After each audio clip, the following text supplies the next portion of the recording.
لا إله إلا الله محمد رسول الله۔ اور قرآن پاک کی یاد رکھیں گے عظمت ہے کہ انسان اس کو جب بھی پڑھے، اس کی شرائط ہیں کہ وہ پاک ہو، لباس پاک ہو، جگہ پاک ہو، اور اس کا دل جو ہے وہ بھی کفر اور شرک سے پاک ہو، اور وہ ہدایت کے لیے پڑھے، اعتراض کے لیے نہ پڑھے، اور پھر قرآن کو کسی اونچی جگہ پہ رکھے۔ اور بعض علماء تو اتنے ادب کرتے تھے کہ قرآن کی طرف پاؤں بھی نہ کریں۔ ہمارے مدینہ منورہ میں ایک بہت بڑے عالم تھے،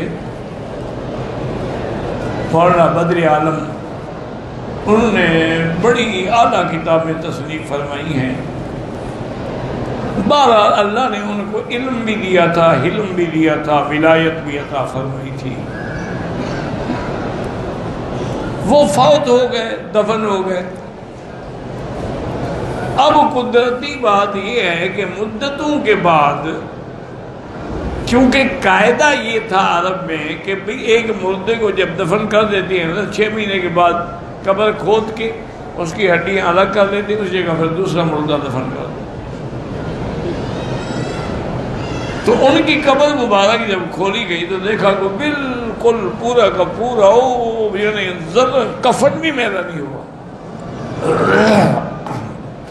اور ایسا معلوم ہوتا ہے کہ داڑھی مبارک کو ابھی انہوں نے تیل لگایا، بند کر دی گئی قبر۔ سال کے بعد پھر کھولی گئی، پھر اسی طرح، پھر سال کے بعد کھولی گئی تو پھر بھی حضرت اسی طرح، پھر انہوں نے فیصلہ کیا کہ اس قبر کو نشان لگا دو، یہ کبھی نہ کھولی ہے۔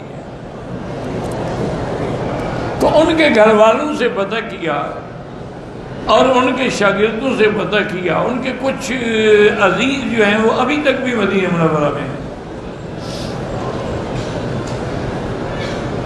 ان سے پتہ کیا کہ ابھی اللہ نے جو ان کو یہ مقام دیا کہ ان کا جسد محفوظ ہے، کوئی تغیر نہیں، کوئی تبدل نہیں۔ کون سا ایسا عمل تھا حضرت کا جس کی وجہ سے اللہ نے ان کو نوازا ہے؟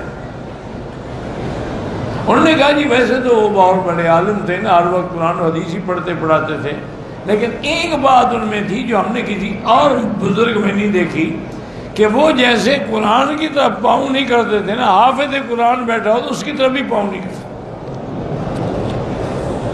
کہتے بھی اس کے سینے میں بھی تو اللہ کا قرآن ہے۔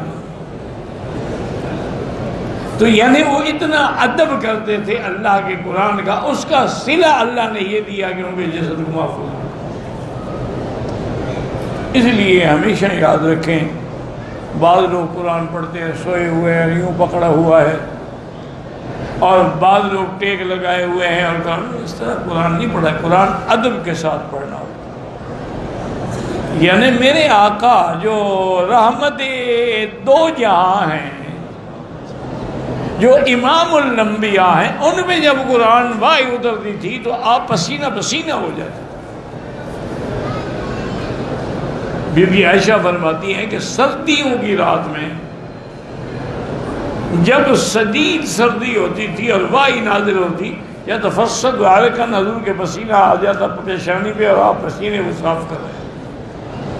یہ قرآن کا ادب تھا، قرآن کی ثقل معنوی کا اثر تھا کہ پسینہ پسینہ ہو جاتے ہیں۔ صلی اللہ علیہ وآلہ آلہ وصحبہ وسلم۔